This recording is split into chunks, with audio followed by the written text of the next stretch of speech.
இன்றைக்கும் நான் ஒரு சிறப்பான வார்த்தையை சத்தியத்தை உங்களுக்கு நான் கற்றுக் கொடுக்க போகிறேன்.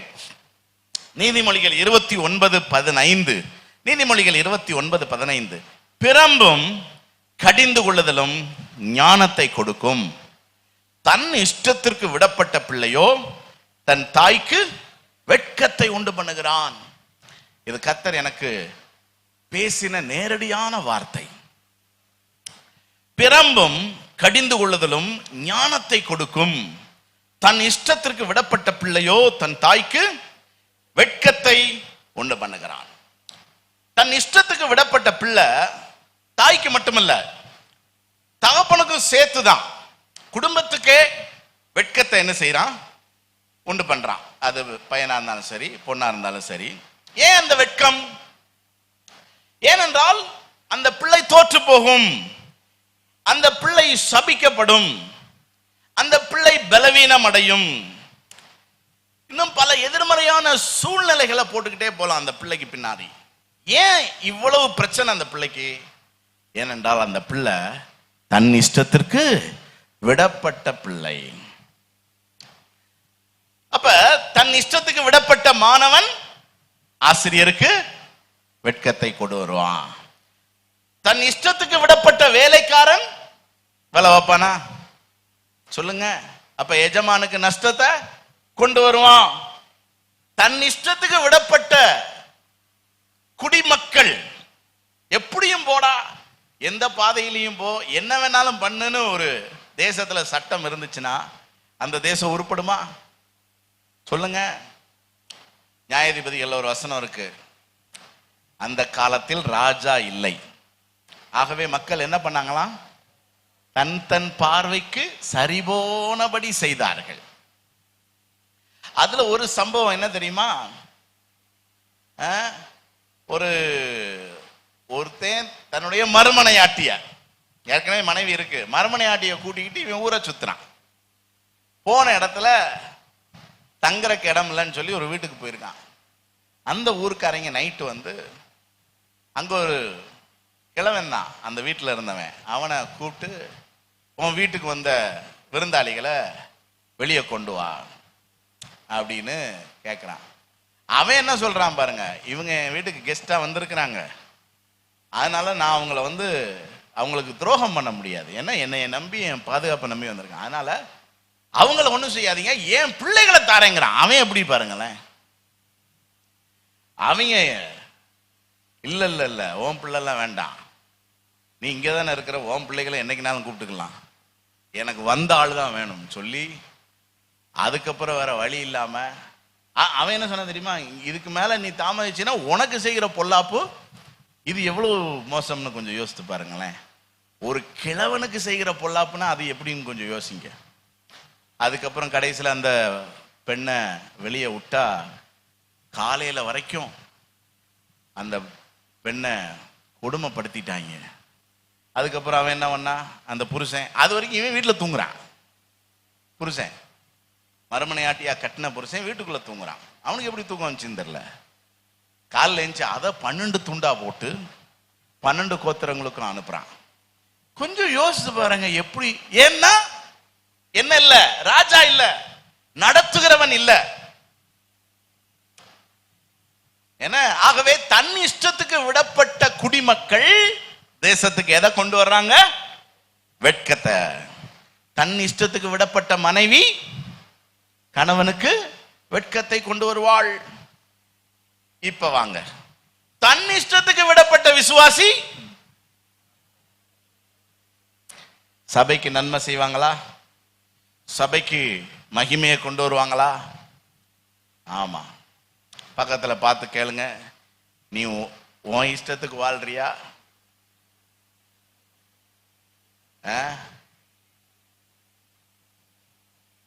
என்ன புரியுது நமக்கு இந்த செய்தியில இருந்து?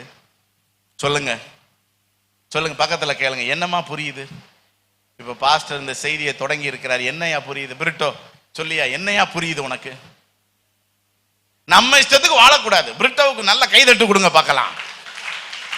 அவனுக்கு ஆவியானுடைய வெளிப்பாடு கிடைத்து விட்டது ஆரம்பத்திலேயே. நம்ம இஷ்டத்துக்கு வாழக்கூடாது. நமக்குன்னு ஒரு இஷ்டம் இருக்கியா? ஆனா அந்த இஷ்டத்துக்கு வாழக்கூடாதுங்கிறதான் வேதம். அப்படி உன் இஷ்டத்துக்கு தான் வாழணும்னா வேதத்தை வச்சுட்டு போயிரு. வேதம் நம்மை கட்டுப்படுத்துகிற ஒன்று. இதுல நமக்கு பிரமாணங்கள் கொடுக்கப்பட்டிருக்கிறது. இப்ப இந்த வேதத்தை நீ தூக்குனீனா உன் இஷ்டம்னு இந்த உலகத்துல ஒண்ணு கிடையவே கிடையாது. என் இஷ்டத்துக்கு தான் செய்வேன், எனக்கு இது இஷ்டம் அப்படின்னா பைபிளை வச்சுட்டு போயிரு. உலகத்துல 1000 மார்க்கம் இருக்கு, எந்த மார்க்கத்துல எந்த கட்டுப்பாடும் கிடையாதுங்கோ. முஸ்லிம்களை எடுத்துக்கோங்க, தலாக் தலாக் தலாக்னு சொல்லிட்டீங்கன்னு வச்சுக்கோங்களேன், இருக்கிற மனைவியை கழட்டி விட்டு இன்னொரு பெண்ணை என்ன செய்யலாம்? ஓ, ஹவு சௌரியம் இட் இஸ். புரியுதா? கட்டுப்பாடு கிடையாது. மற்ற மார்க்கங்களை எடுத்துக்கோங்க, ஒரு கட்டுப்பாடும் கிடையாது. எங்கேயாவது கோயில்ல குடிக்காதன்னு சொல்லி தரானா? போதை பொருட்களை போடாதன்னு சொல்லி தரானா? அசுத்தமா வாழாதன்னு சொல்லி தரானா? பொய் சொல்லாதன்னு சொல்லி தரானா? ஒரு கட்டுப்பாடும் கிடையாது எந்த மார்க்கத்திலும். ஆனா இங்க கர்த்தருக்குள்ள வாழ்றதா இருந்த ஆண்டவர் சொல்றாரு, உன் இஷ்டத்துக்கு நீ வாழக்கூடாது. தன் இஷ்டத்துக்கு விடப்பட்டனா என்ன அர்த்தம்? ஆங்கிலத்துல out of control. Out of கண்ட்ரோல்னா என்னது? கட்டுப்பாடே இல்லாத ஒரு வாழ்க்கை. இன்னொரு மொழிபெயர்ப்பு சொல்கிறது, they have their own way. அதாவது எனக்கு என் வழி தனி வழின்பாங்கல்ல, அது நரகம். உன் வழி தனி வழினா சபைக்கு வரக்கூடாது. என்ன, அப்படி கிடையாது. ஒரு கண்ட்ரோல் வேணும், அல்லது உங்களுக்கு மேல இருக்கிற உங்களுடைய கண்ட்ரோல்ல நம்ம வாழணும். ரோமர் 13:1 பாத்தீங்கன்னா, ரோமர் 13:1, எந்த மனுஷனும் மேலான அதிகாரங்களுக்கு என்ன செய்யணும்? ஏனென்றால் தேவனாலே அன்றி ஒரு அதிகாரமும். உங்களுக்கு மேல ஒரு அதிகாரம் இருக்கா இல்லையா? இருக்கு, இருக்கு. சபையிலே பாத்தீங்கன்னா, நான் உங்களுக்கு மேல இருக்கிறேன், உங்களுக்கு மேல சிலருக்கு மென்டர் இருப்பாங்க. அப்ப அந்த மென்டர்லாம் ஏதோ தற்செயலா வந்ததல்ல. பைபிள்ல போட்டிருக்கு, தேவனாலே அன்றி ஒரு அதிகாரமும். அப்ப உங்களுக்கு இன்னார் மென்டர், அவர் உங்களுக்கு போன் பண்ணுவார், அவர் உங்களை விசாரிப்பார், அவர் உங்களுக்கு ஆலோசனை சொல்லுவார். அப்படின்னா அது யாரால் வந்த அதிகாரம்? புரியுதா உங்களுக்கு? அப்ப அவர்களுக்கு நாம் என்ன செய்யணும்? கீழ்ப்படிய வேண்டும். மத்தேயு 8:9 பாருங்க. மத்தேயு 8:9, அங்க ஒரு நூற்றுக்கு அதிபதி இயேசுநாட்ட வந்து என் வேலைக்காரன் சுகம் இல்லாம இருக்கிறான் அப்படின்னு சொன்னோடனே இயேசு சொல்றாரு, நான் வந்து உனக்கு குணமாக்குறேன் அப்படிங்கிறாரு. அப்ப அவன் என்ன சொல்றான் பாருங்க, நீங்க வர வேண்டாம், நீங்க வர்றதுக்கு நான் தகுதியானவன் அல்ல, ஆனா நான் அதிகாரத்துக்கு கீழ்ப்பட்டவனா இருந்தும் எனக்கு கீழ்ப்பட்டு இருக்கிற சேவகரும் உண்டு. நான் ஒருவனை போ என்றால் போகிறான், மற்றவனை வா என்றால் வருகிறான், என் வேலைக்காரனை இதை செய் என்றால் செய்கிறான். அதனால என் வார்த்தைக்கு இவ்வளவு அதிகாரம் இருக்கே, நீங்க ஒரு வார்த்தை மாத்திரம் சொல்லுங்க, அப்பொழுது என் வேலைக்காரன் சுகமாவான்னு சொன்னா ஆண்டவரும் அந்த விசுவாசத்தை கனம் பண்ணி நீ போ, வேலைக்காரன் சுஸ்தமானான்னு சொல்றாரு. இவன் வீட்டுக்கு போய் பார்க்கலாம், வேலைக்காரன் சுஸ்தம் அடைந்திருந்தான். எப்ப சுகமானான்னு கேட்டப்ப ஆண்டவர் சொன்ன நேரமும் அவன் சுகமான நேரமும் ஒன்றாயிருந்தது. ஆண்டவருடைய வார்த்தையின் வல்லமைக்காக இந்த சம்பவம் சொல்லப்பட்டிருக்கு. ஆனா இந்த வசனத்துல, நம்ம வாசித்த இந்த வசனத்துல 2 விஷயம் இருக்கு. ஒண்ணு என்னன்னா, எல்லாருமே நமக்கு மேலே உள்ளவர்களுடைய கண்ட்ரோலுக்கு நம்மை ஒப்பு கொடுக்க வேண்டும். இந்த முதல் விஷயம் இந்த நூற்றுக்கு அதிபதி சொல்றான், நான் அதிகாரத்திற்கு கீழ்ப்பட்டவனா இருக்கிறேன், எனக்கு கீழ்ப்பட்டு இருக்கிற சேவகரும். அப்ப 2 விஷயம். ஒண்ணு, நான் எனக்கு மேல இருக்கிற அதிகாரத்துக்கு, மேல இருக்கிறவங்களுடைய கண்ட்ரோலுக்கு. இந்த கண்ட்ரோலுங்கிற வார்த்தையை நம்ம பயன்படுத்துறோம்.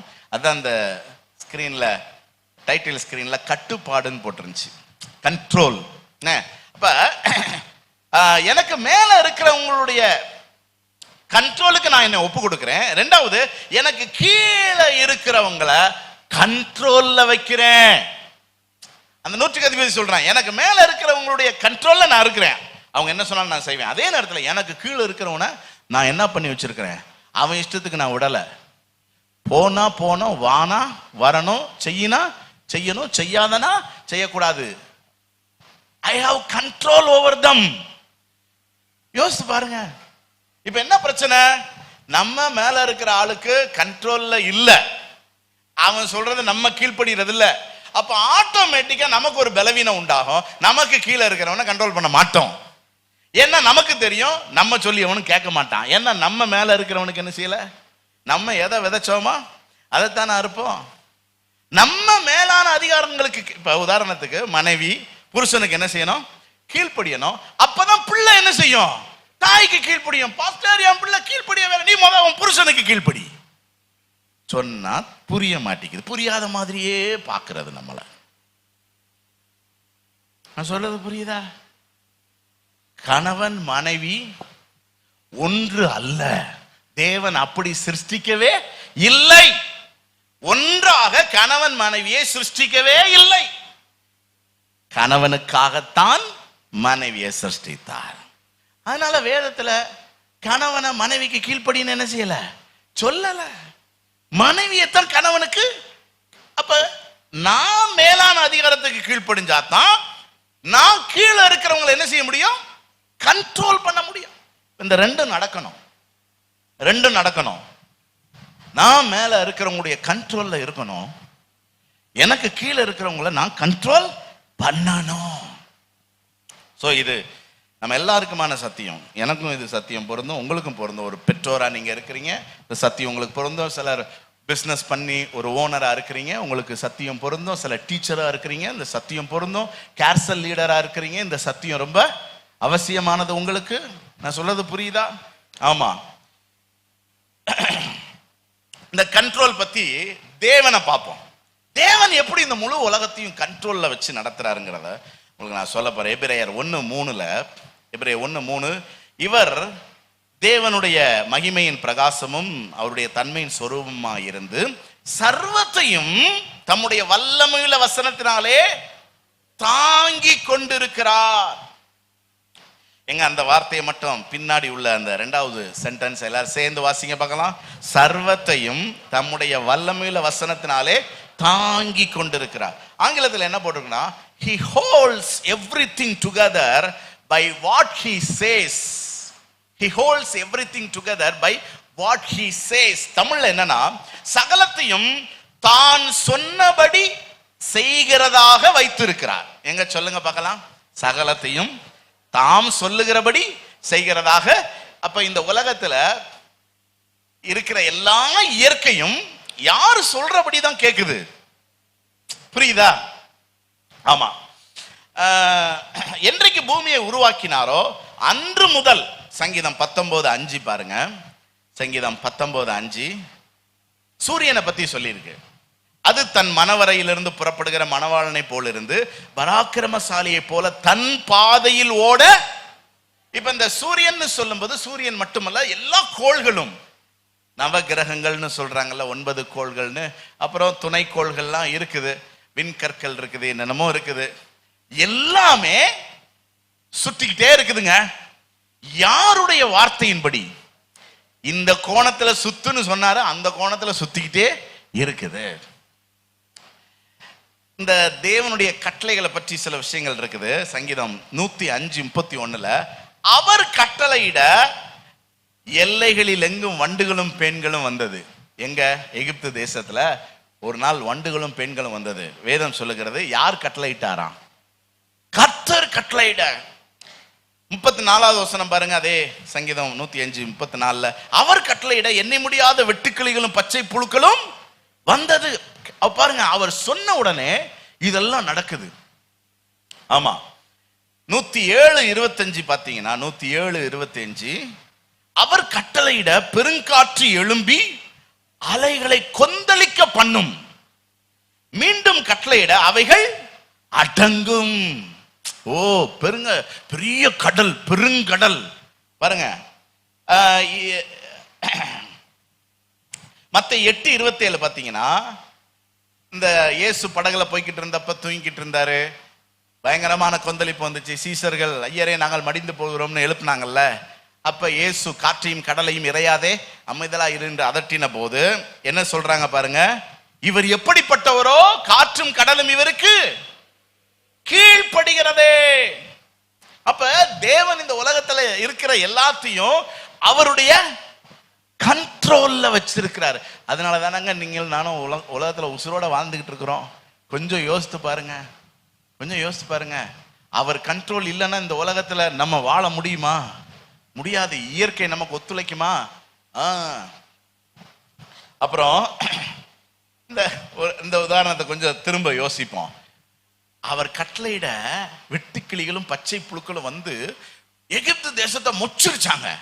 ஏங்க, அப்ப அவ்வளவு வெட்டுக்கிளி பச்சை புழு அந்த உலகத்துல இருக்கா இல்லையா? இருக்கு.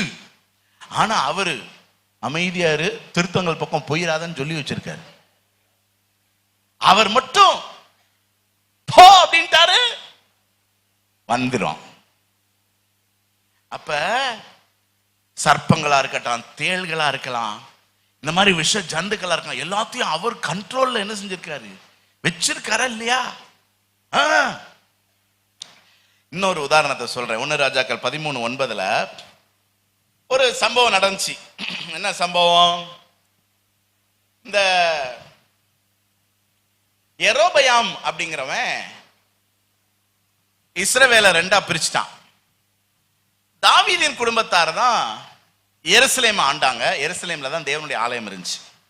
இஸ்ரவேல் ஜனங்கள்லாம் தேவனை ஆராதிக்கிறவங்க, பலி செலுத்துறவங்க, தேவாலயத்துக்கு போறவங்க, ஆசாரியர்கள்ட்ட பிரமாணங்களை கற்றுக்கொள்றவங்க அப்படி. ஆனா அதுல 10 கோத்திரம் தனியா பிரிஞ்சிருச்சு. பிரிச்ச இந்த யெரொபெயாம் இந்த ஜனங்கள் தேவாலயத்துக்குன்னு எருசலேமுக்கு போனா திரும்ப யார் கூட போய் சேர்ந்துருவாங்க? தாவீதின் குடும்பத்துக்கு கூட போய் சேர்ந்துருவாங்கன்னு சொல்லிட்டு பயந்து நம்ம இங்கே பலியிடுவோம், இங்கே ஆராதிப்போம்னு சொல்லி தான்லையும் பெத்தேல்லையும் 2 பலிபீடங்களை உண்டாக்கி கன்று குட்டிகளை செஞ்சு இதுதான் நம்ம கடவுள், இதை நம்ம ஆராதிப்போம்னு சொல்லி அதுக்கு பலிலாம் செலுத்துறான். சரியா? இப்ப ஆண்டவர் ஒரு தீர்க்கதரிசி அனுப்புனார். அவன் வந்து நீ செய்யறது சரி கிடையாது, ஆமா இந்த பலிபீடம் ஒரு நாள் என்ன செய்யும், இடிக்கப்படும், தரைமட்டமாகும் அப்படிலாம் இவன் தீர்க்க தரிசனம் சொன்ன உடனே அவன் இவனை பிடியுங்கள், அவனை அரெஸ்ட் பண்ணுங்க அப்படின்னு நான் பாருங்க. அந்த கை அப்படி நின்றுச்சு. ராஜா கை அப்படியே என்ன செஞ்சிருச்சு, பயந்துட்டான். உண்மையிலே இவன் சக்தி வாய்ந்த தீர்க்கதரிசி தான், இவனுக்கு விரோதமா நம்ம கையை நீட்டி கெடுத்துக்கிட்டோம், இனி நம்ம கை வாழ்நாள் முழுசு எப்படித்தான் இருக்கும். இவ கொஞ்சம் யோசிச்சு பாருங்க. இப்படியே ஒருத்தன் வீட்டுக்கு போறான், இப்படிங்கிறான். மனைவி, என்னங்க என்ன என்னையவே பார்த்து கையை நீட்டிக்கிட்டு இருக்கிறீங்க? உன்னைய பார்த்து என் வேண்டி கையை நீட்டினா, உன்னைய பார்த்தெல்லாம் கையை நீட்டின முடியுமா? என் கையை அப்படியே என்ன செஞ்சிருச்சு, நீண்டுகிடுச்சு. என்ன செஞ்சீங்க? இந்த தீர்க்கதரிசி விரோதமா பேசினேன் இந்த தீர்க்கதரிசி. அதனால இவன் பயந்து போய், ஐயா தயவு செய்து மன்னிச்சிருங்க, நான் செஞ்சது தப்பு தான், என்னை சரி பண்ணி விடுங்கன்னு அவன் ஜோம் பண்ணா சரியாயிருச்சு. உடனே அவனுக்கு ரொம்ப குஷி, ஒரு வல்லமையான தீர்க்கதரிசி நம்ம ஊருக்கு வந்திருக்காரு, இவனை விடக்கூடாதுன்னு சொல்லி எங்க வீட்டுக்கு வந்து சாப்பிட்டு போங்கன்னு உடனே அவன் சொல்றான், இல்ல கர்த்தர் சொல்லி இருக்கிறாரு, நீ போன வழியில திரும்ப கூடாது, எங்கேயும் அப்பமும் தண்ணி என்ன செய்யக்கூடாது, அதனால நான் உன்கிட்ட என்ன செய்ய மாட்டேன், அப்பமும் தண்ணியும் சாப்பிட மாட்டேன், நான் கிளம்புறேன்னு சொல்லி கிளம்பி போறான். சரியா? போற வழியில ஒரு கிழவனான தீர்க்கதரிசி, அவன் ஒரு பின்மாற்றக்காரன், ஆவி இழந்தவன், அவன் வந்தான். வந்து, ஐயா நானும் ஒரு தீர்க்கதரிசி தான், எங்க வீட்டுக்கு வந்து சாப்பிடுங்க. அதே தான் சொன்னான். இல்ல ஆண்டவர் சொல்லியிருக்கிறாரு செய்யக்கூடாதுன்னு சொல்லியிருக்காரு. அதுக்கு அவன் சொன்னான், ஐயோ இப்பதான் கர்த்தர் என்கிட்ட என்ன செஞ்சாரு, பேசினாரு. இந்த சமீப நாட்களா பாத்தீங்கன்னா நிறைய ஊழியக்காரங்க எழும்பி இந்த மாதிரி போதிக்கிறாங்க. இதுவரை சபை தப்பா புரிஞ்சிட்டு இருந்திருக்கு சத்தியம், இப்ப ஆவியானவர் நமக்கு புதிய வெளிப்பாடு கொடுக்குறாருன்னு ஒரு நிறைய குழப்பம் பண்ணிக்கிட்டு இருக்கிறாங்க. அப்படி யாராவது செய்தி கொடுத்தாங்கன்னா அப்பால இப்ப சாத்தானேன்னு எந்திரிச்சு என்ன எனத்தையாவது பேப்பரை இப்படி கிழிச்சு மூஞ்சில எரிஞ்சிட்டு வந்துகிட்டே இருங்க. நான் சொல்றது புரியுதா? யாராவது இது புது வெளிப்பாடு, முந்தி இருந்த ஊழியக்காரங்களாம் தப்பா பேசி இருக்கிறாங்க அப்படிலாம் சொன்னாங்க. கிடையாது. ஆண்டவர் ஒரு தடவை பேசினானா அப்புறம் என்ன செய்ய மாட்டாரு. ஆனா இவனுக்கு அந்த அறிவு இல்லை. இந்த கிழவனான தீர்க்கதரிசி இப்போ ஆண்டவர் சொன்னாரு, அவனை கூட்டிட்டு வந்து நீ சாப்பாடெல்லாம் கொடுன்னு சொல்லி சொன்னாரு, அதனாலதான் நான் அவங்கள தேடி வந்தேன்னு. அப்படியா அப்படின்ட்டு போயிட்டான். போய் வீட்டுல போய் நல்லா சாப்பிட்றான். சாப்பிட்டுக்கிட்டு இருக்கும் போதே அந்த கிழவனான தீர்க்கதரிசி மேல ஆவியானவர் இறங்கிட்டார். இறங்கி அவர் சொன்னாரு, நான் உன்னை என்ன சொன்னேன், போற இடத்துல எங்கேயும் சாப்பிடாதுன்னு, பிறனத்துக்கு வந்து இங்க சாப்பிட்டுக்கிட்டு இருக்க, அதனால நீ போற வழியில செத்துருவ. அப்படிங்கிறார். சரி, அதுக்கு என்ன செய்ய முடியும்? அதுக்குன்ட்டு நம்ம இங்கேயே இருக்க முடியும்? இங்கே இருந்தாலும் இவன் சாகத்தான் செய்வான்.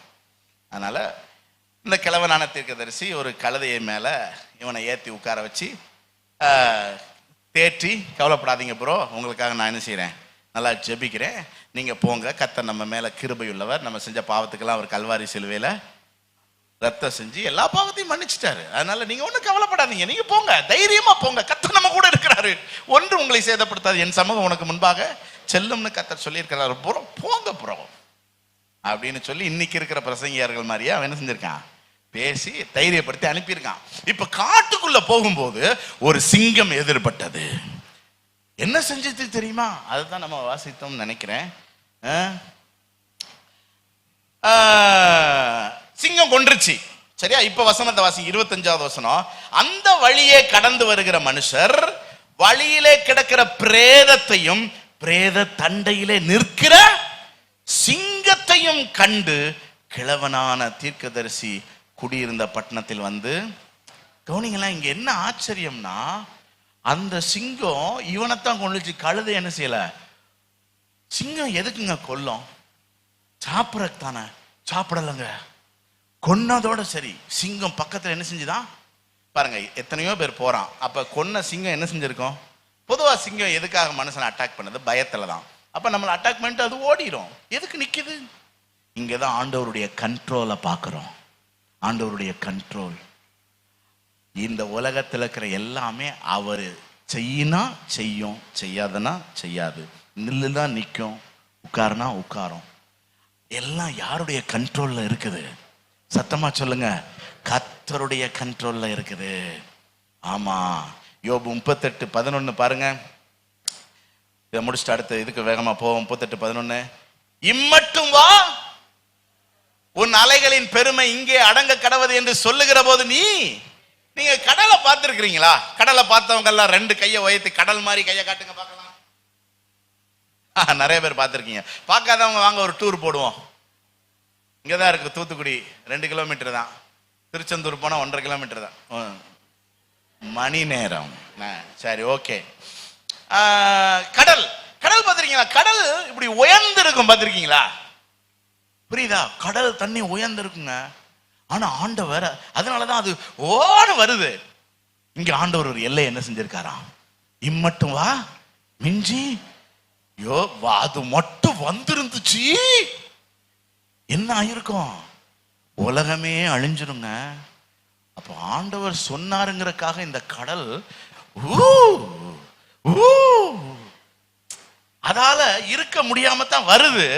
ஆனா இதுக்கு மிஞ்சி வராதன்னு கர்த்தர் சொல்லி இருக்கிறதுனால திரும்பி என்ன செஞ்சிருது? போயிருதுங்க. எவ்வளவு இதான் கண்ட்ரோல்ங்கிறது. அப்ப இன்னைக்கு இந்த உலகம் முழுசும் கர்த்தருடைய கண்ட்ரோல்ல இருக்கிறதுனால இந்த உலகத்துல ஏதாவது கெட்டு போச்சா? பக்கத்துல பார்த்து சொல்லுங்க, கண்ட்ரோல்ல இருக்கிற வரைக்கும் கெட்டு போக மாட்டேன். உன் இஷ்டத்துக்கு போன கெட்டு போயிடுவேன். அதுதான் இன்னைக்கு சத்தியம். தன் இஷ்டத்துக்கு விடப்பட்ட பிள்ளை கெட்டு போகும். தன் இஷ்டத்துக்கு விடப்பட்ட விசுவாசி கெட்டு போகும். தன் இஷ்டத்துக்கு விடப்பட்ட சட்ட விரோதமா செயல்படுகிற எந்த மனிதனும் கெட்டு போவான். சரி, இப்ப ஆண்டவர் இந்த உலகத்தை சிருஷ்டிக்கும் போது இப்படி இப்படி செய்யணும் சொன்னாரு. இன்னைக்கும் சொல்லிக்கிட்டேவா இருக்காரு? இல்ல, அதுக்கு ஒரு சிஸ்டத்தை கிரியேட் பண்ணாரு. அந்த சிஸ்டம் இன்னைக்கு வரைக்கும் என்ன செய்யுது? செயல்பட்டுக்கிட்டே இருக்குதுங்க. இன்னைக்கு நமக்கு தேவை என்ன அப்படின்னா, நம்ம ஒரு சிஸ்டத்துக்குள்ள வாழணும். எதுக்குள்ள வாழணும்? இப்படித்தான் அப்படிங்கிற ஒரு சிஸ்டத்துக்குள்ள ஆண்டவர் செயல்படுத்தின அல்லது ஆண்டவர் சிருஷ்டித்த அந்த சிஸ்டம் என்னைக்குமே ஃபெயில் ஆகல. அது வாட்டுக்கு செயல்பட்டுக்கிட்டே இருக்குது. இன்னைக்கு நம்ம அப்படி ஒரு சிஸ்டத்தை கிரியேட் பண்ணணும். எல்லாரும் சொல்லுங்க, சிஸ்டம். நோ நம்ம இஷ்டம், ஒன்லி சிஸ்டம். புரியுதா? இனி வாழ்க்கையில என்னது? சிஸ்டம். நோ அவர் இஷ்டம். அதை எப்படி கிரியேட் பண்றதுங்கிறத உங்களுக்கு சொல்லி தர போறேன். 3 விஷயம். ஒன்று, இந்த சிஸ்டத்துக்கு பிரமாணங்கள் தேவை. என்ன தேவை? பிரமாணம். ஆபகுக்கு 2வது அதிகாரம் 2வது வசனம். ஆபகுக்கு 2:2, நீ தரிசனத்தை எழுதி கடந்தோடுகிறவன் வாசிக்கும்படி பலகையில எழுது, தீர்க்கமாக வரைன்னு இருக்கோம். அதுக்கு என்ன அர்த்தம்னா எழுது, பலகையில எழுது, போர்டுல எழுது, பேப்பர்ல எழுது, தரிசனத்தை எழுது, எதிர்பார்ப்புகளை எழுது. அப்ப நம்முடைய எதிர்பார்ப்புகள் நிறைவேற நம்ம என்ன செய்யணுங்கிறத என்ன செய்யணுமா? எழுதணுமா? அதுதான் பிரமாணம், அதுதான் பிரமாணம், அதுதான் லா, அதுதான் கட்டளைகள். இப்ப உதாரணத்துக்கு இஸ்ரவேல் ஜனங்களை பற்றி தேவனுக்கு ஒரு எதிர்பார்ப்பு இருந்துச்சு. என்ன எதிர்பார்ப்பு? அவர்கள் என்னுடைய ஜனங்களா என்ன செய்யணும். இந்த உலகத்துல ஒருத்தனை தான் கர்த்தர் படைச்சாரு. அந்த ஒருவன் மூலமா உருவாகிற முழு மனுக்குலமும் தேவனுடைய பிள்ளைகளா இருப்பாங்கன்னு அவர் நினைச்சாரு. ஆனா அப்படி இல்லை. அவங்க பல ஜாதிகளா பிரிஞ்சு போயிட்டாங்க. அதனால ஆபிரகாம்னு ஒருத்தனை கூப்பிட்டு, எப்பா ஓ இனமாவது ஏன் ஜனமா இருக்கட்டும் அப்படின்னு ஆண்டவர் தெரிந்து கொண்டார். இந்த கதை தெரியுமா தெரியாதா? தெரியும்னு தலையாட்டிருங்க, இல்லாட்டினா பின்னாடி போயிருவேன். ஆதி ஆகமத்துக்கு தெரியுமா தெரியாதா? ஆதி ஆகமத்துல ஆபிரகாம கர்த்தர் அழைச்சி, எப்பா எவ்வளவோ ஜனம் இருக்கு இந்த உலகத்துல, ஆனா ஓ இனம் ஏன் ஜனம். இதுக்கு ஆண்டவர் உபாகமம் 26:18 என்ன சொல்றாருன்னு பாருங்களேன். உபாகமம் 26:18,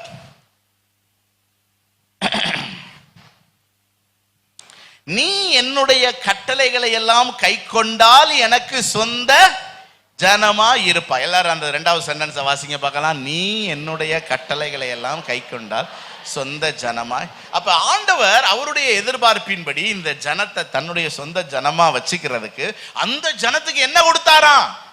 கட்டளைகளை கொடுத்தாராம். புரியுதா? ஒரு சிஸ்டத்தை கொடுத்தாரு. இப்படி இப்படி வாழ்ந்தீனா நீ என் ஜனமா என்ன செய்யலாம், இருக்கலாம்.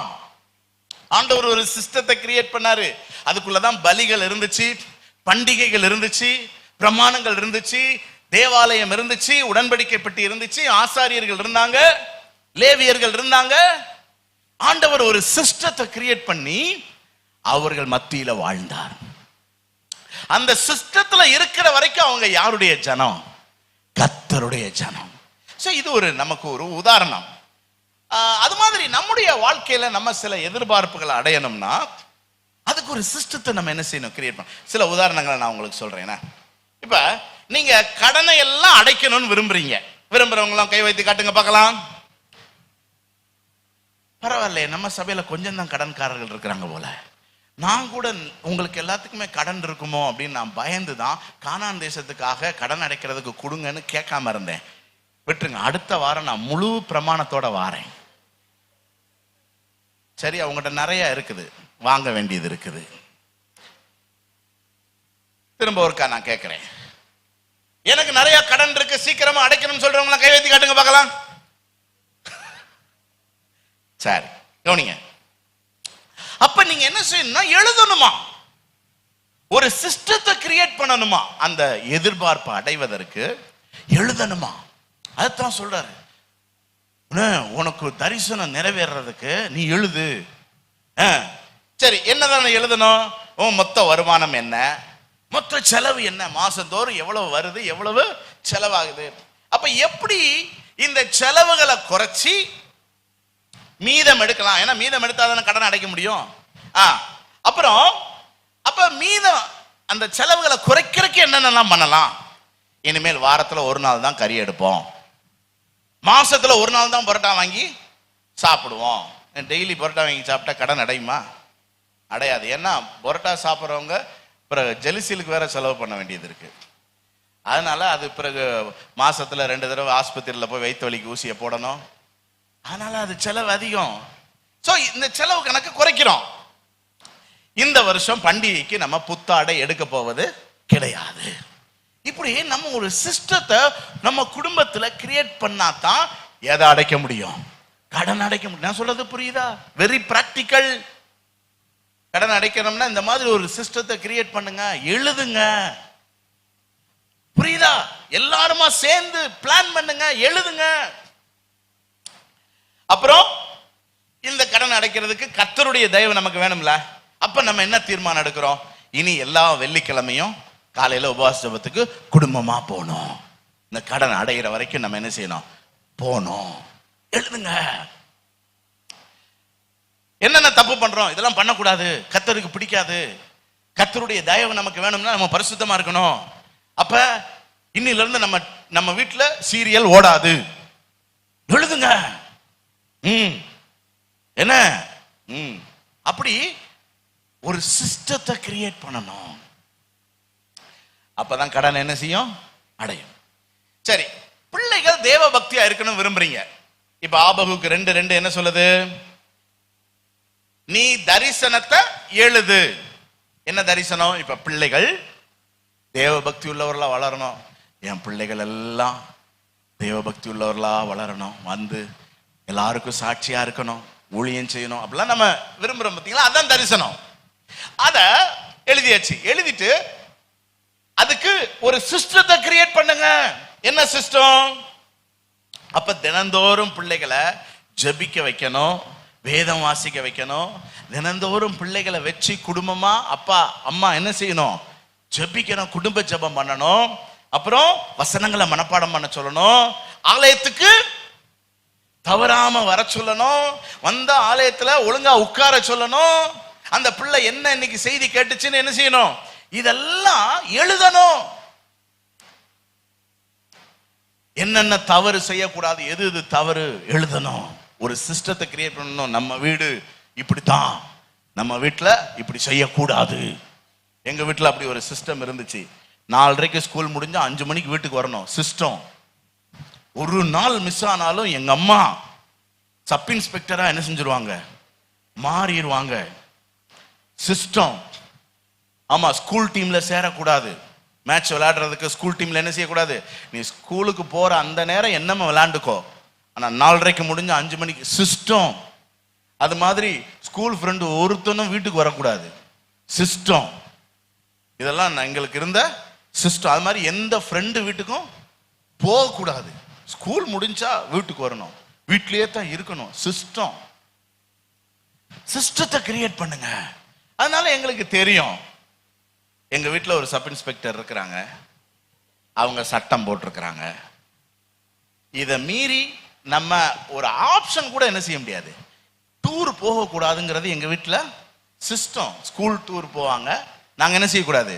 அதான் நாங்க உன்னை டூர் கூட்டு போறோம்ல, அதுக்கு மேல என்ன டூர் கிடையாது. அப்ப நாங்க கேட்கவே மாட்டோம். ஏன்னா எங்க வீட்டுடைய சிஸ்டம் எங்களுக்கு என்ன செய்யும் தெரியும். பொருட்காட்சிக்கு போனா 10 ரூபா தான். 10 ரூபாய்க்கு என்ன பொருள் வேணுமோ வாங்கி. எனக்கு அந்த சிஸ்டம் எல்லாம் இன்னைக்கு மறக்க முடியாதுங்க. ஏன்னா அது ஒரு கஷ்டம் தான். ஆனா என் இஷ்டத்துக்கு நான் வாழ்ந்திருந்தேன், இன்னைக்கு நான் ஊழியக்காரனாவே இருந்திருக்க மாட்டேன். தன் இஷ்டத்துக்கு விடப்பட்ட பிள்ளை தாய்க்கு வெட்கத்தை உண்டு பண்ணுவாள். புரியுதா? ஆமா, சிஸ்டம். ஆமா, தவறான நண்பர்கள், இந்த நண்பர்களோட சேரக்கூடாதுன்னா அது ஒரு சிஸ்டம். டேய், அவன் நம்ம வீட்டுக்கு வரக்கூடாது. சிஸ்டம். ஏன்னா இவன் போன் பண்ணக்கூடாது, இந்த பிள்ளை கூட இனி சேரவே கூடாது. சிஸ்டம். ஆமா, அது மாதிரி தண்டனை. எதுக்கெல்லாம் தண்டனை உண்டு? சிஸ்டம் போடுங்க. நீ என்னது பண்ணினா உன்னை அடிப்பேன், உனக்கு சாப்பாடு கிடையாது, வீட்டுக்குள்ள அனுமதிக்க மாட்டோம். சிஸ்டம். எங்க வீட்டுல ஒரு சிஸ்டம் இருந்துச்சு. காலையில ஜோமணி பைபிள் வாசிக்கிறேன்னா சோறு கிடையாது. ஆக நான் ரட்சிக்கப்படுற வரைக்கும் எதுக்கு தான் ஜோமணி பைபிள் வாசித்தேன்? சோறுக்காகத்தான். ஆனா அது அந்த பக்தி என்னைய கைவிடல. ஒரு நாள் என்னை ரட்சித்தது. ஆமா, ஆனா ஒரு சிஸ்டம். காலைல 5 மணிக்கு எழும்பணும். குடும்ப ஜெபத்துக்கு உனக்கு விருப்பம் இருக்கோ இல்லையோ வந்து என்ன செய்யணும்? உட்காரணும், கையை உயர்த்தி தட்டணும். இதெல்லாம் எங்க வீட்டுல இருந்த சிஸ்டம். நேர்முழங்கல்ல தான் நிக்கணும். குடும்ப ஜெபத்துக்கு நாங்க நேர்முழங்கல்ல தான் நிக்கணும். எங்களுக்கு கஷ்டம் இருக்கும், ஆனாலும் நோ இஷ்டம், ஒன்லி சிஸ்டம். நான் சொல்றது புரியுதா உங்களுக்கு? கவனிங்க தேவ பிள்ளைகளே, நம்ம ஆசீர்வதிக்கப்பட விரும்புறோம். ஆனா நம்ம இஷ்டத்துக்கு இருந்தோம்னா ஆசீர்வாதம் அப்படியெல்லாம் வந்துடாது. ஆமா, இன்னைக்கு இந்த உலகம் அவ்வளவு பெர்ஃபெக்டா அவ்வளவு அழகா செயல்படுதுன்னா எல்லாம் ஒரு சிஸ்டத்துல இருக்கிறதுனால தான். உங்க வாழ்க்கையை ஒரு சிஸ்டத்துக்கு கொண்டு வாங்க. அதே மாதிரிதான் பிள்ளைகள் நல்லா படிக்கணுமா? எத்தனை பெற்றோர் விரும்புறீங்க பிள்ளைகள் நல்லா படிக்கணும்னு? அப்போ ஒரு சிஸ்டத்தை கிரியேட் பண்ணுங்க. எங்க வீட்டுல டிவி இருக்க கூடாதுங்கிறது ஒரு சிஸ்டம். டிவியும் வச்சிருப்பேன், பிள்ளைங்க நல்லா படிக்கணும்னா அது என்ன சிஸ்டம்? யோசித்து பாருங்க. பிள்ளைகள் நல்லா படிக்கணும்னா செல்போன் அதுக்கு என்ன செய்யக்கூடாது? கொடுக்க கூடாது. அது ஒரு சிஸ்டம். முதல்ல உட்கார்ந்து அந்த சிஸ்டத்தை கிரியேட் பண்ணுங்க. உங்க பிள்ளைகள் படிக்கிறதுக்கான சூழலை ஏற்படுத்துங்க. என்ன அப்படி அது மாதிரிதான் தனிப்பட்ட விதத்துல இப்போ ஒரு பெற்றோர் பிள்ளைகளை கண்ட்ரோல் பண்றதுங்கிறதும் இருக்குது. இப்போ வளர்ந்து பெரிய பிள்ளை ஆயிட்டீங்க, உங்களுக்கே ஒரு யோசனை இருக்கும், நம்ம நல்லா படிக்கணும், இந்த வருஷம் அரியரை கிளியர் பண்ணணும், இந்த 10th அல்லது +2 நல்ல மார்க் எடுத்தா தான் அடுத்த நல்ல குரூப் போக முடியும் அப்படின்னு ஒரு ஒரு இருந்துச்சுன்னா, கண்ட்ரோல் யுவர் செல்ஃப். உங்களுக்குன்னு ஒரு பிரமாணத்தை ரெடி பண்ணுங்க, ஒரு சிஸ்டத்தை கிரியேட் பண்ணி அதுல வாழ ஆரம்பிங்க. அப்பதான் சக்சஸ் பண்ண முடியும். புரியுதா? It is always custom to live in the system. So we are going out of system to live our istam. புரியுதா புரியலையா?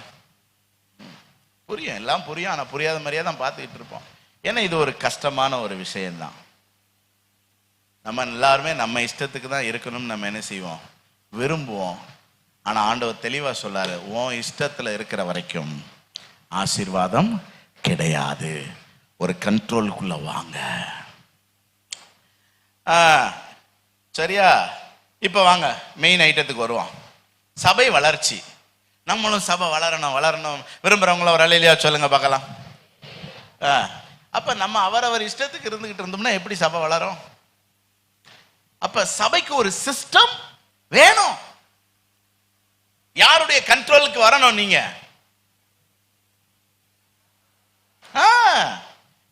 ஒரு மென்டருடைய கண்ட்ரோலுக்கு வரணும். மென்டர்லாம் பாஸ்டருடைய கண்ட்ரோலுக்கு வரணும். அப்பதான் ஆமா எண்ணிக்கையிலும் தரத்திலும் வளர்ந்து இந்த ஊரையே மறுரூபமாக்க போறோம். நம்ம தரிசனம் என்ன? இந்த ஊரை மாத்தணும். ஊரை மாத்தணும்னா நம்ம மாறணும். எப்படி மாறுவோம்? கண்ட்ரோலுக்குள்ள வரும்போதுதான். கண்ட்ரோலுக்கு நம்மளை ஒப்பு கொடுக்கிறது தான் மாற்றம். என்ன? அப்ப ஒரு சிஸ்டம் இருக்கு. என்ன சிஸ்டம்? ஆராதனைக்கு ஒழுங்கா என்ன செய்யணும்? அது சிஸ்டம். அது ஒரு கஷ்டம்தான், ஆனாலும் அது என்னது? சிஸ்டம். தலைவர்கள் கூடுகைக்கு சொல்லும், விட மாட்டேன், என்ன செய்யணும்? வரணும். அது என்னது? சிஸ்டம். அப்புறம் ஏதாவது ஒரு ஊழியம் செய்யணும். அப்புறம் ஊழியத்தை தாங்கணும், கொடுக்கணும். தனிப்பட்ட வாழ்க்கையில ஜெபம் வேத வாசிப்பு வேணும். நான் சொல்றது புரியுதா? வெள்ளிக்கிழமை உபவாச ஜெபத்துக்கு வரணும், வந்து ஜெபிக்கணும். ஆமா, இதெல்லாம் ஒரு சிஸ்டம். பரிசுத்தமா இருக்கணும். பீடி சிகரெட் என்ன செய்யக்கூடாது? இருக்கக்கூடாது. விக்கிரக ஆராதனையோடு சம்பந்தப்படக்கூடாது. சாட்சிக்கேடான காரியத்தை செய்யக்கூடாது. இதை கண்காணிக்கிறதுக்கு தான் மென்டர்களையும் கேர்சல் லீடர்களையும் என்ன செஞ்சிருக்கிறோம்? போட்டிருக்கோம். அப்ப நம்ம இஷ்டத்துக்கு வாழும்போது இப்படி எவனா ஒருத்தன் நம்மளை ஃபாலோ பண்ணி கவனிக்கிறான்னா நமக்கு பிடிக்குமா? அவங்க தான் என்ன செய்வாங்க? எஸ்கேப் ஆக பார்ப்பாங்க, விட மாட்டோம். ஆமா, கைத்தை போட்டு கழுத்தை பிடிச்சி என்ன செய்வோம்? இந்த சில வீட்டில் நாய் வளர்ப்பாங்க, பார்த்துருக்கீங்களா? அதுலயே சில நாய் ரொம்ப நல்ல நாயா, கழுத்துல அந்த இதெல்லாம் கட்டியிருப்பாங்கல்ல, கட்டி இழுத்துட்டு போனாலும் அது வந்து அந்த ஓனருடைய பக்கத்திலே தான் வருமா. அந்த நாய் எந்த நாய் தெரியுமா உங்களுக்கு? தெரியாதா? எனக்கு மறந்துருச்சு. ஆனா சில நாய் இருக்குது, இவர் இப்படி இழுத்துட்டு போவாரு, அது அப்படியே இழுத்துட்டு போகும். இவர் இங்கிட்டு இழுத்துட்டு போவாரு, அவர் அங்கிட்டு இழுத்துட்டு போகும். பக்கத்துல பார்த்து நீ எந்த நாயின்னு கேளுங்க.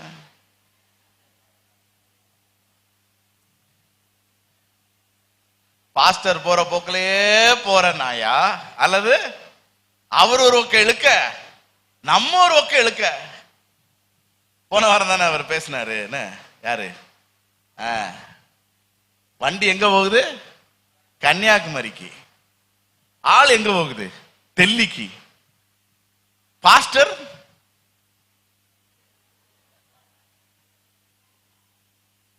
இதையும் விட முடியல, சிலுவையில் அறைஞ்ச.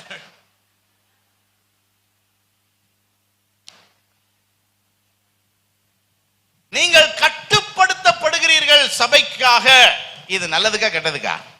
கவனிங்க, சில பேருக்கு அப்படி ஒரு சில எண்ணம் இருக்குது. என்ன சர்ச்சில் ரொம்ப நம்மளை கண்ட்ரோல் பண்ணுறாங்க, வா போ இரு செய்யுன்னு ஃபாலோ பண்ணுறது. நல்லதுக்கா கெட்டதுக்கா? சத்தமாக சொல்லுங்க, நல்லதுக்கா கெட்டதுக்கா? சபையினுடைய கண்ட்ரோல் உங்களுக்கு வேணுமா வேண்டாமா?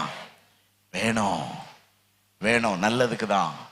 நம்ம கெட்டு போக மாட்டோம், நம்ம அழிஞ்சு போக மாட்டோம், நம்ம கைவிடப்பட மாட்டோம். என்ன? ஆமா. சோ தன் இஷ்டத்துக்கு விடப்பட்ட விசுவாசி கெட்டு போகும். அதனால நம்ம வருகிற நாட்கள்ல கொஞ்சம் கட்டுப்பாடு அதிகரிக்கலான்னு பார்க்குறேன். ஏன்னா அப்பதான் சபை என்ன செய்யும்? வளரும். நம்ம ஆவிக்குரிய ஜீவியத்தில் என்ன செய்வோம்? வளருவோம். கர்த்தர் நம்மை ஆசீர்வதிப்பார். சரி, இப்படி நிறைய விஷயங்கள் இருக்குதுங்க. பிரமாணங்கள் தேவை, எழுதுங்க. சரியா? ரெண்டாவது, அவ்வளவுதான். இதுதான் ரொம்ப கொஞ்சம் டீட்டெயிலாக இருக்கும். அடுத்து ரொம்ப கொஞ்சம் சிம்பிள் தான். பிரமாணங்களை மீண்டும் மீண்டும் போதிச்சுக்கிட்டே இருக்கணும். சிஸ்டத்தை நம்ம என்ன செய்யணும்? போதிச்சுக்கிட்டே இருக்கணும். உபாகமம் 6, 7, 8 வசனங்கள்லாம் வாசித்து பாருங்க. டைம் இல்லை, நான் போறேன். சிஸ்டத்தை ரெடி பண்ணியாச்சு, அது போதிக்கப்படணும். எல்லாம் தெரிஞ்சுக்கிட்டு தான் ஒரு காரியத்தை எல்லாம் செய்வாங்கன்னு கிடையாது. தவறு செய்யலாம், ஆனாலும் திரும்ப திரும்ப என்ன செய்யணும்? இல்லை, இது இப்படி செய்யக்கூடாது, இப்படித்தான் செய்யணும் அப்படிங்கிறது போதிக்கப்படலாம். ஏன்னா பெரிய பெரிய கம்பெனிலாம் பார்த்தீங்கன்னா ஸ்டாண்டர்ட் ஆப்ரேட்டிங் ப்ரொசீஜர்னு வச்சிருப்பாங்க. அப்படின்னா என்னன்னா, அந்த கம்பெனியில் எது எது எப்படி எப்படி செய்யப்பட வேண்டும். அப்போ ஒருத்தன் புதுசாக வர்றான்னா அவனுக்கு அந்த இதை வாசிக்க கொடுப்பாங்க. அதை வாசித்த உடனே அவனுக்கு எது எது செய்யணும்னு என்ன செய்யும்? தெரியும். உடனே எல்லாமே அவனுக்கு மனசுல வந்துடாது. அவன் சில தவறு செய்வான். செஞ்ச உடனே அவனுக்கு மேல இருக்கிற அதிகாரி சொல்லுவார், அந்த புக்கை தான் காட்டுவார். இதை நீ வாசித்து பாரு, நீ செஞ்சது எது சரி எது தப்புன்னு உனக்கு தெரியும். இது இது இப்படி இப்படித்தான் செய்யணும். அப்ப இந்த கம்பெனியில ஒருத்தனுமே ஹீரோயிசம் பண்ணவே முடியாதுங்க. அதுல சொல்லி இருக்கிறத மட்டும்தான் செய்யணும். இதான் கண்ட்ரோல். சபையிலே பாருங்க, ஊழியம்னு எடுத்துக்கிட்டா நிறைய பேர் எதுல தான் முயற்சி பண்றாங்க? ஒரு ஹீரோயிசத்துக்கு தான். நம்ம பெரிய ஆளா காட்டுவோம். இல்ல, காட்ட முடியாது. இது ஒரு சிஸ்டம். இதுல நமக்குன்னு ஒரு கட்டுப்பாடு என்ன செய்யுது இருக்கு. நம்ம இதைத்தான் செய்யணும். Standard operating. இப்ப இந்த நபர் இந்த கம்பெனி விட்டு வெளியே போனாலும் எதுவுமே நஷ்டம் கிடையாது. இன்னொருத்தன் வர்றான்னு வச்சுக்கோங்களேன், அவன் எதை தான் ஃபாலோ பண்ண போடுவான்? அந்த சிஸ்டத்தை தான். அப்போ ஆட்டோமேட்டிக்கா கம்பெனி என்ன செய்யும்?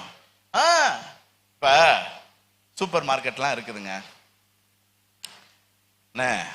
சூப்பர் மார்க்கெட் இருக்கு, பெரிய பெரிய சூப்பர் மார்க்கெட்லாம் இருக்குது. பார்த்துருக்கீங்க, நம்ம ஊர்ல எடுத்துக்கோங்களேன், இந்த பாலாஜின்னு இருக்கு. பாலாஜிலேயே 2, 3 இருக்குன்னு நினைக்கிறேன். ஆமா. ஓனர் எங்க இருப்பாரு? எங்கேயோ இருப்பாரு, எங்கேயோ இருப்பாரு. ஆனா எல்லா வேலையும் நடக்குதா இல்லையா? ஏன்னு சொல்லுங்க பார்க்கலாம். சிஸ்டம். சாதாரணமா இந்த பிள்ளைகள்லாம் ஊதி விட்டா போயிருங்க. அந்த கல்லால உட்கார்ந்து இருக்கிற பிள்ளைகள் அப்படின்னா பறந்துருங்க. ஆனா அதுக எவ்வளவு காசுகளை வாங்கி போடுது.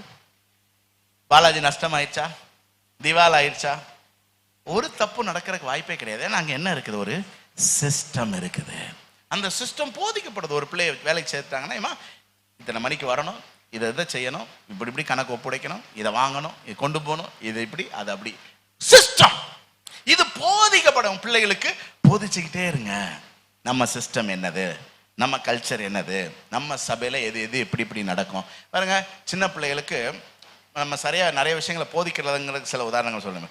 பாஸ்டரை பார்த்தா ஸ்தோத்திரம் சொல்லி கொடுக்கணுங்க பிள்ளைகளுக்கு. சும்மா பிள்ளைகளுக்கு தானா என்ன செய்யாது, வராது. சில பிள்ளைகள் செய்யறாங்க, இல்லைன்னு சொல்லலை. ஆனா போதிக்கணும் பிள்ளைகளுக்கு. சர்ச்சில் உட்காரணும், இப்படி உட்காரணும், எந்திரிச்சு ஓடி ஆடி செய்யக்கூடாது, காணிக்க போடணும். அது மாதிரி விஷயங்களை நம்ம சொல்லி தரணும். சரி, சோ போதிக்கப்பட வேண்டும். என இதுல தவறு ஏற்படலாம், திரும்பவும் நம்ம போதிக்கணும். சங்கீதம் 141:5 பாருங்களேன். சங்கீதம் 141:5, நீதிமான் என்னை தயவாய் கொட்டி என்னை கடிந்து கொள்ளட்டும். ஏன் கடிந்து கொள்றாரு? தப்பு செய்யும் போது கடிந்து கொள்றாரு. எங்க பாஸ்டர் கடிந்து கொண்டா சந்தோஷப்படுவேன்னு சொல்றவங்களாம் ஒரு அல்லேலூயா சொல்லுங்க பார்க்கலாம். அப்படியா? சந்தோஷம். அது என் தலைக்கு எண்ணெயை போல இருக்கும், என் தலை அதை அல்ல தட்டுவதில்லை. அவர்கள் இக்கட்டு நாளில் நான் இன்னும் யாருடைய இக்கட்டு நாள்ல? பாஸ்டருடைய இக்கட்டு நாள். நல்ல வேணும், நம்மளையே சொன்னார்ல. ஆனா இங்க போட்டிருக்கு, இல்ல அவர் இருக்கிறது எனக்கு ஆசீர்வாதம். எத்தனை பேர் உங்களுக்கு மேல ஒரு கண்ட்ரோல் இருக்கிறது ஆசீர்வாதம்? அதுக்குரிய அடையாளமான வசனம் தான். அது பாஸ்டர்னு கிடையாது. உங்க வீட்டில் ஒரு கண்ட்ரோலர், உங்க பிசினஸ்ல ஒரு கண்ட்ரோலர், இப்படியெல்லாம் இருக்கிறது ஆசீர்வாதம் சொல்றவங்க அல்லேலூயா சொல்லுங்க பார்க்கலாம். ஆமாங்க, அதுக்கு தான் இந்த வசனம் இருக்குது. சாமுவேல் பாருங்க, சாமுவேலை சவுல் அலட்சியம் பண்ணான். சாமுவேல் பாஸ்டர், சவுல் என்ன செய்யல, கேட்கலங்க. என்னப்பா இப்படி பண்ற அப்படின்னதுக்கு, நான் அப்படித்தான் பண்ணுவேன் அப்படின்னாங்க. ஆனா தாவீது பாருங்க, நாத்தான் தீர்க்கதரிசிய கனம் பண்ணான். நாத்தான் தீர்க்கதரிசியே நீ செய்யறது தப்பு அப்படின்னு ஒண்ணு என்ன செஞ்சான்? யார் வாழ்ந்தா? ஒரு கண்ட்ரோல்ல இருக்கிறவங்க வாழ்வாங்க. கண்ட்ரோல் இல்லாதவங்க, இந்த சில நேரம் பஸ் கட்டுப்பாட்டை இழந்து புளிய மரத்தில் மோதியது கேள்விப்பட்டிருக்கீங்களா? ஸோ எப்பெல்லாம் புளிய மரத்தில் மோதுறீங்களோ புரிஞ்சுக்கோங்க, நம்ம எங்க போய்கிட்டு இருக்கோம்? கட்டுப்பாடு இல்லாம போய்கிட்டு இருக்கோம். we need a control. சரி, கடைசியா பிரமாணத்துக்கு நம்மை உட்படுத்தி கொள்ள வேண்டும். என்ன எபேசியர் 6:6 பாத்தீங்கன்னா, மனுஷருக்கு பிரியமா இருக்க, பார்வைக்கு ஊழியம் செய்யாமல் மனப்பூர்வமாய். 2 விஷயம் இங்க இருக்குதுங்க. 2 விஷயம். ஒன்னு பார்வைக்காக, இன்னொன்னு மனசுக்காக, மனசாட்சிக்காக. எத்தனை பேர் பார்வைக்காக வாழ்றீங்க? எத்தனை பேர் மனசாட்சிக்காக வாழ்றீங்க? இதுக்கு உதாரணம் சொல்லணும்னா, இப்போ ஒரு ஒன் வே இருக்கு, எட்டி பாக்குறீங்க, போலீஸ் இல்ல, அங்க ஒரு வழி பாதை மட்டும் இருக்கு, நீ வாட்டுக்கு இரு அப்படின்ட்டு போற கூட்டம். ஆனா அதே நேரம் போலீஸ் இருந்தா என்ன செய்யாது? அந்த கூட்டம் எல்லாம் என்ன கூட்டம்? பார்வைக்காக வாழ்ற கூட்டம். நல்லா விளங்கிக்கோங்க. இந்த என்ன சொல்றது, இந்த மாதிரி சின்ன விஷயத்துல தவறுறவங்க பெரிய விஷயத்துல என்ன செய்வாங்க? தவறுவாங்க. உத்தமமா இருக்கிறவன் சின்ன விஷயத்துல கூட என்ன செய்ய மாட்டான். ஒன்வேனா ஒன்வே தான். இல்ல போலீஸ் இல்ல, நம்ம சும்மா போலாம் அப்படின்னா வேண்டாம். அங்க ஒரு வழி பாதைன்னு போட்டிருக்கா இல்லையா? போடலன்னா பிரச்சனை இல்லை, போட்டிருக்கு, நம்ம போகக்கூடாது. சில பேர் நம்மளை வந்து கோழைன்னு கூட நினைப்பான். இந்த ஆள் என்னடா, இந்த ஆளா கூட நம்ம வந்தது பெரிய தப்பா போச்சு, நீ நினைச்சுக்கோ. ஆனா நான் ஒரு கண்ட்ரோல்ல வாழ்றவன். லா அபைடிங் சிட்டிசன் சொல்லுவாங்க, கேள்விப்பட்டிருக்கீங்களா? அப்படின்னா என்னது லா அபைடிங் சிட்டிசன்னா? சட்டத்துக்கு உட்பட்டு வாழ்கிற குடிமகன். எங்க சட்டத்துக்கு உட்பட்டு வாழ்கிற குடிமகன் எல்லாம் கை வைத்து காட்டுங்க பார்க்கலாம். ஐயோ, நீங்க எல்லாம் ஒன்வேல போற குரூப். இன்னையில இருந்து நல்ல தீர்மானம் எடுங்க, புரியுதா? சட்டம்னா சட்டம் தான். லா அபைடிங் சிட்டிசன், கண்ட்ரோல்ல நம்ம வாழணும். ஏன்னா ஒரு உறவினர் வீட்டுக்கு போறீங்க, அந்த ரூம்ல யாருமே இல்லை, கொஞ்சம் ரூபா கிடக்கு. முதல்ல எடுத்தோடனே சுத்தி பார்ப்போம். அங்க அத்தை பாத்துருச்சுன்னு வச்சுக்கோங்க, அத்தை ரூபா கிடைஞ்சி. அத்தை இல்லைன்னா பார்வைக்கு வாழ்றவங்க இருக்கிறாங்க, மனசாட்சிக்கு வாழ்றவங்க. நீங்க யாரு சொல்லுங்க பார்க்கலாம். சரி, ஆசிரியர் வீட்டு பாடம் கொடுக்கிறார், ஆனா திருத்த மாட்டார், கேட்க மாட்டார். எத்தனை பேர் வீட்டு பாடம் எழுதுவீங்க? பிரேமா சிஸ்டர் தான் கை வைத்துறாங்க. ஏன்னா பிரேமா சிஸ்டர் வீட்டு பாடம் எழுத போவது இல்லை. வீட்டு பாடம் எழுதுகிற ஒண்ணுமே கை வைத்தல. ஏன்னா வாத்தியார் கேட்டா தான் எழுதுவோம், அவர் தான் கேட்கல, பெருனத்துக்கு. அப்படின்னா நீங்க தப்பான ஆள். You have no control. புளிய மரத்தான் மோத போறீங்க. அப்படி செய்யக்கூடாது. நமக்கு மேல இருக்கிறவங்க என்ன சொன்னாலும் அப்படியே என்ன செய்யணும்? கீழ்ப்படி. அந்த கண்ட்ரோலுக்குள்ள நம்ம என்ன செய்யணும்? பிரமாணத்தினால கட்டுப்படுத்தப்பட்டு நம்ம வாழ்ந்தா கொஞ்ச நாள் கழிச்சு அது பழகிடும் பாருங்க. அதுக்கப்புறம் பிரமாணத்தை விட்டு நம்ம வெளியே வந்துடுறோம். நமக்கு எதுவும் சட்டமே தேவையில்லை. ஏன்னா நம்ம வாழ்க்கையை எதற்கு உட்பட்டு வாழ ஆரம்பிச்சிடும். நான் சொல்றது புரியுதா? அதுதான் புதிய ஏற்பாட்டு வாழ்க்கை. பழைய ஏற்பாட்டு வாழ்க்கை மனுஷன் அந்த சட்டத்தையே பார்த்து பார்த்து வாழ்ந்தான். ஆனா புதிய ஏற்பாட்டுல மனப்பூர்வமா நம்ம சட்டத்துக்கு ஒப்பு கொடுத்துறதுனால நமக்கு சட்டம் கண்ட்ரோல் கிடையாது. நம்ம ஆட்டோமேட்டிக்கா சட்டத்தின்படி என்ன செய்ய ஆரம்பிச்சிடும்? மனப்பூர்வமா வாழ ஆரம்பிச்சிடும். அதுதான் நமக்கு மகிழ்ச்சி என்ன செய்யுது? கொடுக்குது. சரி, முடிவுரைக்கு வந்துடும். 3 காரியம் சொல்லியிருக்கேன். ஒன்று என்னது? நமக்கு ஒரு சிஸ்டம் வேணும். அதுக்கு தான் சில பிரமாணங்கள்லாம் எழுத வேண்டியிருக்கு. 2வது, அதை என்ன செய்யணும்? போதிக்கணும். அப்பதான் அந்த சிஸ்டத்துக்குள்ள எல்லாரையும் கொண்டு வர முடியும். 3வது, நம்மள அந்த பிரமாணத்துக்கு என்ன செய்யணும்? உட்படுத்தாதவங்க என்ன செய்வாங்க தெரியுமா? பெற்றோர் இருக்கும் போது ஒரு மாதிரி செயல்படுவாங்க, இல்லாத போது அவங்க பிரமாணத்துக்கு உட்பட்டாங்கன்னா, பெற்றோர் இருந்தாலும் சரி இல்லாட்டினாலும் சரி, எங்க வீட்டு சிஸ்டம் இதுதான் அப்படின்னு அவங்க அதுக்கு உட்பட்டு வாழ்வாங்க. ஒரே ஒரு விஷயத்தை சொல்லி முடிக்கிறேன். இயேசுவின் வாழ்க்கையே ஒரு கட்டுப்பாட்டுக்குள்ளதான் இருந்துச்சு, தெரியுமா தெரியாதா? அவர் சர்வலோகத்தையும் படைத்தவர் இந்த உலகத்துக்கு மனிதனா இறங்கி வந்த போது பாருங்க, லூக்கா 2:51 சொல்லுது, நாசரேத்தூரிலே பெற்றோருக்கு அவர் கீழ்ப்படிந்திருந்தார். யாருக்கு? இயேசு யாரு கீழ்ப்படிந்திருந்தாரா? பெற்றோருக்கு. யோவான் 5:19 பாருங்க, யோவான் 5:19, மெய்யாகவே மெய்யாகவே நான் உங்களுக்கு சொல்லுகிறேன், பிதாவானவர் செய்ய குமாரன் காண்கிறது எதுவோ அதையே அன்றி வேறொன்றையும் தாமாய் செய்ய மாட்டார். செய்ய மாட்டார். ஏன்னா அவர் ஒருத்தருடைய கண்ட்ரோல்ல என்ன செய்யறார் இருக்கிற. அவர் என்ன சொல்றாரோ அதான் செய்வார். பாருங்க என்ன கண்ட்ரோல்னு. ஆமா, மத்த 26:39 கடைசியா, மத்த 26:39 சற்று அப்புறம் போய் மோங்கப்புறம் விழுந்து என்ன சொல்றாரு?